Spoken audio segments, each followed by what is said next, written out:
माननीय प्रधानमंत्री श्री नरेंद्र मोदी जी ने इस देश को विकास के उस पथ पर लेके चल रहे हैं जिसमें कन्याकुमारी से कश्मीर तक, गुवाहाटी से कच्छ तक एक भारत श्रेष्ठ भारत के संकल्प के साथ हम आगे बढ़ रहे हैं।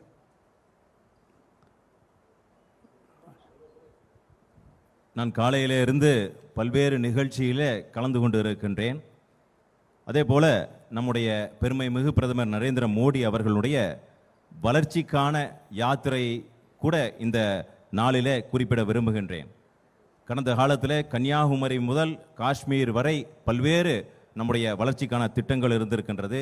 அதன் தொடர்ச்சியாக ஒரே நாடு உன்னத பாரதம் அதை நோக்கி நாம் நகர்ந்து கொண்டு இருக்கின்றோம். आज तमिलनाडु जो अपने आप में एक इकोनॉमिक कोरहेट्स का, जिसमें हमारे किसान भाई हैं, हमारे फिशरमैन्स हैं, हमारे कई अलग इंटरप्रेन्योरशिप के साथ ये पूरा तमिलनाडु विकास के लिए आगे बढ़ता है। आज माननीय प्रधानमंत्री जी के जीएसटी रिफॉर्म से पूरे देश में हर वर्ग को एक बहुत बड़ा सपोर्ट सिस्टम खड़ा हुआ है और मैं कह सकता हूं कि सामान्य वर्ग हो या समाज का हर वर्ग, सबको जीएसटी के रिफॉर्म से बहुत बड़ा सहायता मिला है। और आज यहाँ पर जो आप लोग बैठे हैं सब अपने अपने क्षेत्र के एक वैसे शख्सियत हैं जो केवल एक व्यक्ति नहीं, एक संस्था के रूप में काम करते हैं। चाहे वो हमारे डॉक्टर्स हों, चाहे हमारे बिजनेसमैन्स हों, चाहे हमारे एडवोकेट्स हों, चाहे हमारे इंजीनियरिंग फैकल्टी के लोग हों, आप सब एक संस्था के रूप में काम करते हैं। आपके साथ एक बड़ा समूह जुड़कर काम करता है। தமிழகத்தை பொறுத்த வரைக்கும் பொருளாதாரத்தினுடைய வளர்ச்சி அற்புதமாக சென்று கொண்டு இருக்கின்றது. அதிலும் குறிப்பாக நம்முடைய பிரதமர் நரேந்திர மோடி அவர்கள் தமிழகத்திற்கு கொடுத்ததன் காரணமாக நல்ல ஒரு புரட்சியை நோக்கி தமிழகம் சென்று கொண்டு இருக்கின்றது. பல்வேறு தரப்பு மக்களை நாம் இங்கே பார்க்க முடிகின்றது. குறிப்பாக மீனவர்கள், மருத்துவர்கள், தொழில் வல்லுநர்கள், இன்ஜினியரிங் பிரிவை சார்ந்த நபர்கள் போன்ற பல்வேறு தொழில் வல்லுநர்கள் அவர்களுடைய பங்களிப்பு அற்புதமாக இந்த தமிழகத்திற்கு கொடுத்து கொண்டிருக்கின்றார்கள். குறிப்பாக நம்முடைய பிரதமர் நரேந்திர மோடி அவர்கள் நம்முடைய ஜிஎஸ்டி அதனாலே கொண்டு வந்திருக்கக்கூடிய புரட்சியின் காரணமாக நான் மேலே குறிப்பிட்டிருக்கக்கூடிய அத்தனை துறையினுடைய வல்லுநர்களும் பயனடைந்திருக்கின்றார்கள். அதை நேராக நம்முடைய தேசிய அளவிலும் கூட தமிழகத்தில அளவிலும் கூட காண முடிகின்றது. आज विकसित भारत के सपने को अगर साकार करना है तो उसमें तमिलनाडु के लोगों का अहम योगदान होगा। हम भारत, तमिलनाडु और कोयम्बटूर के प्रगति के शिल्पकारों को बहुत नमस्कार करते हैं। वैश्विक अस्थिरता के इस दौर में भारत विश्व का एकमात्र देश है जिसको लगातार विकास के विकसित भारत बनाने की दिशा में हम आगे बढ़ रहे हैं। आज आर्थिक दृष्टि से आप देखेंगे तो विश्व के चौथी बड़ी शक्ति बनकर हम उभरे हैं और ये एक दिनों का सफ़र नहीं है। पिछले लंबे अवसर से माननीय प्रधानमंत्री जी ने जिस विकसित भारत के सपने को साकार करने के लिए एक एक लोगों को जोड़ा है और जो उनका सपना है कि मैं एक कदम हर भारतवासी एक साथ चलेगा तो एक बार में 140 करोड़ कदम भारत विकास के पथ पर आगे बढ़ सकेगा। तो आइए हम सब मिलकर इस विकसित भारत के सपने को साकार करें। आज जिस क्षेत्र में हम खड़े हैं, कोंगू के क्षेत्र को भी माननीय प्रधानमंत्री जी ने अपने दिल में जगह दी और मैं कह सकता हूं कि दूसरे वंदे भारत एक्सप्रेस वे जो कोयम्बटूर से चेन्नई के लिए खुला, निश्चित रूप से ये विकसित भारत के सपने को साकार करने का बहुत बड़ा कदम है। நம்முடைய பெருமைமிகு பிரதமர் நரேந்திர மோடி அவர்கள் தேசத்தை விஸ்வகுருவாக ஆக்க வேண்டும் என்று ஒரு முதல்நிலை சபதமேற்று பயணம் மேற்கொண்டு வந்து கொண்டிருக்கின்றார். குறிப்பாக தமிழகத்தினுடைய முன்னேற்றத்திற்காக அரும்பாடுபட்டு கொண்டிருக்கின்றார். நாம் அத்தனை பேருக்கும் தெரியும், பொருளாதாரத்தில் நம்முடைய தேசம் 4வது இடத்திற்கு முன்னேறி இருக்கின்றது என்று சொன்னால் அது முழுக்க நம்முடைய பிரதமர் நரேந்திர மோடி அவர்கள் முன்னேற்பாடு அதை செய்திருக்கக்கூடிய காரணத்திற்காக. அது ஒரு நாளிலே அது ஏற்பட்ட அந்த புரட்சி கிடையாது. ஒவ்வொரு நாளும் நம்முடைய பெருமை மிகு பிரதமர் நரேந்திர மோடி அவர்கள் ஒவ்வொரு சாமானிய மனிதனையும் கூட இணைத்து இந்த பொருளாதார புரட்சியிலே கொண்டு வந்து இன்றைக்கு நாட்டை 4வது பொருளாதாரத்தினுடைய முன்னேற்றத்திலே கொண்டு போய் சேர்த்திருக்கின்றார். ஒவ்வொரு மனிதனையும் கூட அவர்கள் இணைத்திருக்கின்றார்கள். கோவையை பொறுத்த வரைக்கும் தமிழகத்தில் ஒரு முன்னேறிய ஒரு நகரமாக நாம் பார்த்து கொண்டு இருக்கின்றோம். குறிப்பாக கோவை நகரத்திற்கு பல்வேறு திட்டங்களை நம்முடைய பெருமை மிகு பிரதமர் நரேந்திர மோடி அவர்கள் தந்திருக்கின்றார்கள். அதிலே ஒரு குறிப்பிட்டு சொல்ல வேண்டும் என்று சொன்னால், வந்தே பாரத்தினுடைய அந்த ட்ரெயின் கோவையிலிருந்து சென்னைக்கு போகக்கூடிய அந்த ரயிலானது பல்வேறு தரப்பு மக்களால் பெரும் பாராட்டுக்கு பெற்றக்கூடிய இருந்து கொண்டிருக்கிறது. आज जब पूरे देश में हर राज्य में कुछ अलग अलग जगहों पे स्पेशल इनोवेटिव प्रोग्राम चलाए जा रहे हैं, उसी में तमिलनाडु के एक रीजन को, पोलाची को भी एक्सपोर्ट हब बनाने की दिशा में माननीय प्रधानमंत्री जी का जो कदम है वो निश्चित रूप से तमिलनाडु के विकास के लिए एक बड़ा आयाम जोड़ेगा। आज हम जब इंटरप्रेन्योर की बात करते हैं और इंटरप्रेन्योरशिप में हम जानते हैं कि जिस प्रकार से कोयम्बटूर के इलाकों में हर प्रकार के टेक्सटाइल से लेकर छोटे छोटे MSME के कई प्रोजेक्ट्स आज भारत सरकार के सपोर्ट से चलाए जा रहे हैं। और ये जब हम कहते हैं कि हम जॉब गिवर्स हैं, हम जॉब सीकर्स नहीं हैं, तो MSME के प्रोजेक्ट निश्चित रूप से नए रोजगार के सृजन करने की दिशा में एक बहुत बड़ा कदम होता है। और मैं इसलिए कहता हूं कि स्वरोजगार की बात करने वाले ये देश आज निश्चित रूप से युवाओं के लिए जो स्टार्टअप योजना है उससे बहुत बड़ा माइलस्टोन माननीय प्रधानमंत्री जी के नेतृत्व में देश का युवा बना रहा है। ऐसे समय में जो रिफॉर्म्स की बात हम करते हैं वो रिफॉर्म्स हर सेक्टर्स में देखने को मिल रहा है। आज हम कह सकते हैं कि जब इंफ्रास्ट्रक्चर ग्रोथ की बात आती है तो इस राज्य को पिछली सरकारें जब थी यूपीए की, तो पिछले 2004 से लेकर 14 के बीच में 10 वर्षों में जहां केंद्र का सहयोग मात्र आपके पूरे ग्रांट के रूप में आप देखते हैं तो मात्र करीब 1 लाख करोड़ मिला था, जबकि आज जब नरेंद्र मोदी की सरकार चल रही है तो करीब 6.5 लाख करोड़ रुपया की अधिक की राशि केंद्र सरकार के अनुशंसा से ग्रांट और विभिन्न सहयोग के माध्यम से यहाँ चलाई जा रही हैं। ये स्पष्ट दिखाता है कि एनडीए की सरकार स्पष्ट मानती है कि हम विकास में कोई बेईमानी नहीं कर सकते। जहाँ से हमें सपोर्ट मिलता है, जहाँ हमारी सरकारें हैं, वहाँ भी हम उतना ही तीव्रता से काम करते हैं, और जहाँ हमारे भारत के लोग किसी भी कोने में रहते हैं वहाँ पर भी विकास का पैमाना एक बराबर होता है। ये आंकड़े स्पष्ट रूप से इस दिशा के ओर संकेत करते हैं।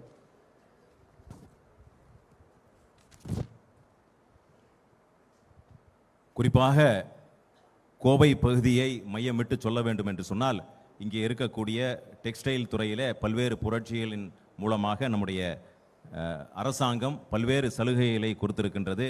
அதுபோல சிறு குறு நடுத்தர தொழில்களுக்கு பல்வேறு சலுகைகளை கொடுத்திருக்கின்றது என்று இந்த நேரத்தில் குறிப்பிட விரும்புகின்றேன். குறிப்பாக நம்முடைய பெருமை மிகு பிரதமர் நரேந்திர மோடி அவர்களுடைய கனவு எப்பொழுதும் அவருடைய வார்த்தை எப்படி இருக்கும் வேண்டும் என்று சொன்னால், நாம் வேலையை மற்றவரிடத்திலே போய் கேட்கக்கூடிய நபராக இந்தியர்கள் இருக்கக்கூடாது, நாம் மற்றவர்களுக்கு வேலையை கொடுக்கக்கூடிய நபராக இந்தியா முன்னேற வேண்டும் என்று பல்வேறு கட்டத்திலே அவர்கள் நம்மை முன்னேறி இருக்கின்றார்கள். குறிப்பாக இளைஞர்களுக்காக பல்வேறு திட்டங்களை அவர்கள் அறிவித்திருக்கின்றார்கள். பொருளாதாரத்தில் புரட்சி, குறிப்பாக இளைஞர்களுக்கான முன்னேற்றம், குறிப்பாக நம்முடைய உள்நாட்டினுடைய கட்டமைப்புக்காக பல்வேறு கட்டத்திலே அவர்கள் பல்வேறு திட்டங்களை அறிவித்திருக்கின்றார்கள். குறிப்பாக சொல்ல வேண்டும் என்று சொன்னால், புள்ளி விவரத்தோடு சொல்ல வேண்டும் என்று சொன்னால், 2004 முதல் 2013 வரை இருக்கக்கூடிய யூபிஏ அரசாங்கம் நம்முடைய தமிழகத்திற்கு 1 லட்சம் கோடி மட்டும்தான் கொடுத்திருந்தார்கள். அதே 2014 இருந்து இன்றைக்கு வரைக்கும் இருக்கக்கூடிய நம்முடைய தமிழகத்திற்கு 6.5 கோடி ரூபாய் நம்முடைய தமிழகத்திற்கு நம்முடைய நரேந்திர மோடி அரசாங்கம் கொடுத்திருக்கின்றார்கள். அதுபோல தேசிய ஜனநாயக கூட்டணி எப்பொழுதுமே நாம் சொல்லக்கூடிய ஒரு விஷயம் என்று சொன்னால், எப்பொழுதுமே அது மக்களுக்கான ஒரு கூட்டணியாக நிச்சயமாக அமையப்பெறும். குறிப்பாக நம்முடைய தேசிய ஜனநாயக கூட்டணி நாட்டிலே எந்த மூலையிலே இருந்தாலும் கூட அது மக்கள் நலனுக்காக மட்டுமே அது செயல்படும். जहां मोदी सरकार ने कोपरा के एमएसपी को बढ़ाकर 140% किया, ये स्पष्ट रूप से इंगित करता है कि किस प्रकार तमिलनाडु के लोगों के प्रति उनकी भावना है, यहाँ के किसानों के प्रति, यहाँ के अन्य श्रमिकों के प्रति उनकी जो भावना है वह बहुत ही स्पष्ट रूप से इंगित करती है कि हम तमिलनाडु के विकास में हर आयाम को जोड़ेंगे। और इस आंकड़ों को मैं कुछ और भी तरीके से आपके सामने रखता हूँ। आज अगर हम मुद्रा लोन की बात करते हैं तो देश में अगर 52 करोड़ मुद्रा लोन मिले, जिसमें 6 करोड़ अकेले मुद्रा लोन के बेनिफिशियरी तमिलनाडु के रहे। अगर हम आयुष्मान भारत की बात करते हैं तो आयुष्मान भारत में जहां पूरे देश में 36 करोड़ लोगों को आयुष्मान भारत का लाभ मिला, वहीं केवल तमिलनाडु में 1 करोड़ से अधिक लोगों को आयुष्मान भारत का लाभ मिला। हम अगर गरीबों के आवास की बात करते हैं तो देश में अगर 12 करोड़ गरीबों के आवास का निर्माण का काम पूरा हुआ तो अकेले तमिलनाडु में करीब 90 लाख गरीबों के आवास बनाए गए। ये आंकड़े हर तरह से इस बात की ओर इंडिकेट करते हैं कि केंद्र की सरकार पूरी तरह से तमिलनाडु की जनता के विकास में के लिए तत्पर है, संकल्पित है।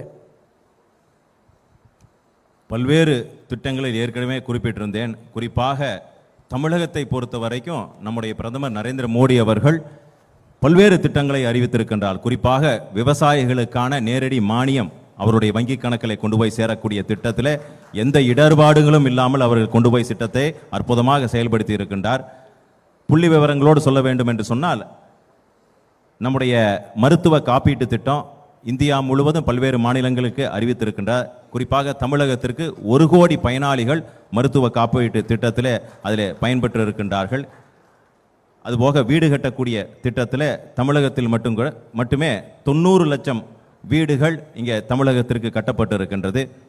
தமிழகத்தில் அதிகப்படியான திட்டங்கள் கொண்டு வந்து சேர்க்க வேண்டும் என்ற முனைப்போடு நம்முடைய பெருமைமிகு பிரதமர் நரேந்திர மோடி அவர்கள் தொடர்ந்து செயல்பட்டு வந்து கொண்டிருக்கின்றார்.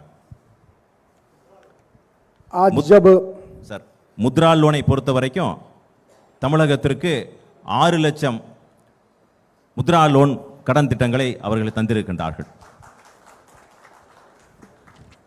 आज जब हम लोग एक तरफ विकास की बातों को कर रहे हैं, आज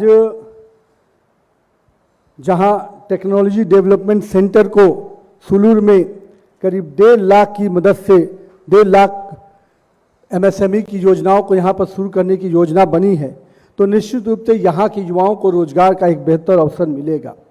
इंडियन ऑयल कॉरपोरेशन जैसे संस्था का सेलम में अपना पहला LNG लिक्विडिफाइड नेचुरल गैस का हब बनना निश्चित रूप से तमिलनाडु के विकास की दिशा में एक बहुत बड़ा कदम है। लेकिन जहां एक और नरेंद्र मोदी जी की सरकार का पूरा प्रयास है कि हम विकास को आगे बढ़ाएं, पर दुर्भाग्य है कि यहाँ की राज्य सरकार करप्शन के विषय पे पूरे देश के रिकॉर्ड को तोड़ने में लगी है। और हम आज कह सकते हैं कि करप्शन जो एक ऐसा पर्यायवाची बना हुआ है कि जो डीएमके सरकार की पूरी तरह से, हम कह सकते हैं कि डीएमके का पर्यायवाची आज करप्शन हुआ है। कांग्रेस को करप्शन हम कहते थे, पर आज डीएमके उस पर्यायवाची के साथ खड़ा है और करप्शन एक एक संस्थानों में एक एक मंत्री और विधायक की आवाज़ से दिख रहा है। ऐसे समय में समाज का जो प्रबुद्ध वर्ग हमारे भी सामने बैठा है, उनको निर्णय करना है कि एक तरफ पिछले 11 वर्षों में नरेंद्र मोदी की सरकार ने जहां अनवरत विकास की योजनाओं को आगे बढ़ाया, वहीं करप्शन के मामले में जीरो टॉलरेंस की नीति पर काम किया। और यही कारण है पिछले 11 वर्षों में भारत सरकार के एक भी मंत्री पर करप्शन का आरोप नहीं लगा, जबकि तमिलनाडु के कई मंत्री अभी जेल में हैं करप्शन के इश्यूज को लेकर। இந்தியாவினுடைய வளர்ச்சியினுடைய திட்டம் என்றாலே அது நரேந்திர மோடி அவர்களுடைய செயல்பாட்டுக்கு கொடுக்கக்கூடிய ஒரு சான்றாகத்தான் நிச்சயமாக அமையும். குறிப்பாக தமிழகத்தினுடைய சிறு குறு நடுத்தர தொழில்களுக்கு கிட்டத்தட்ட 1.5 கோடி 5 லட்சம் இளைஞர்களுக்கு வேலைவாய்ப்பு தரக்கூடிய அந்த திட்டத்தை மூலமாக அமைந்திருக்கின்றது. நரேந்திர மோடி அவர்களுடைய வளர்ச்சி திட்டம் என்பது நம்ம அத்தனை பேர்த்துக்கும் தெரியும். லஞ்ச லாவண்யம் இல்லாத ஒரு ஆட்சியை நிச்சயமாக கொடுக்க வேண்டும் என்பது அவருடைய நீண்டகால கனவு. அது நடைபெற்று கொண்டிருக்கின்றது. குறிப்பாக திராவிட முன்னேற்றக் கழகம் லஞ்ச லாவண்யத்திலே அவர்கள் ஊறிக்கொண்டிருக்கின்றார்கள். அவர்களோடு சேர்ந்து காங்கிரஸ் அரசாங்கம் கூட லஞ்சம் என்று சொன்னாலே இந்த திராவிட முன்னேற்றக் கழகமும் காங்கிரஸும் இணைந்ததுதான் லஞ்சம் லாவண்யம் இருக்கக்கூடிய அந்த அரசாங்கம் அமையப்பட்டிருக்கின்றது. குறிப்பாக நம்முடைய நரேந்திர மோடி அவர்களுடைய கனவு இந்த சமுதாயம் லஞ்ச லாவண்யம் இல்லாத ஒரு சமுதாயமாக அமைய வேண்டும் என்பதுதான் நம்முடைய மோடி அவர்களுடைய கனவு. நம்ம அத்தனை பேர்த்துக்கு தெரியும், இந்த 11 ஆண்டுகளாக இந்தியாவிலேயே எங்கேயுமே எந்த இடத்திலையும் கூட லஞ்சம் இல்லாத ஒரு சூழ்நிலையை உருவாக்கி காண்பித்திருக்கின்றார் நம்முடைய பெருமைமிகு பிரதமர் நரேந்திர மோடி அவர்கள்.